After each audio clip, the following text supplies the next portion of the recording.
So in this video, we're going to talk about how to fix the blank Google Maps in Chrome. Super annoying. Of course, the simple fix is to go to an incognito browser, but the problem with that is you're not signed in. Of course, you have to go and sign in again, but it seems to work great. And if this is the case for you, then it definitely is a cookie issue. So what you're going to want to do is go up here into settings and go into advanced, then go into content settings, cookies, I know, right? Google makes it easy, and then see all cookies and site data. So once you're in here, you need to search for Google,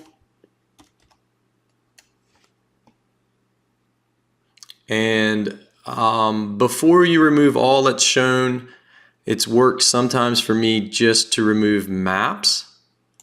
Let's see if it worked. It looks like it hasn't. So we don't know which one of these is corrupt, which is causing this. So the only thing to do is remove all shown.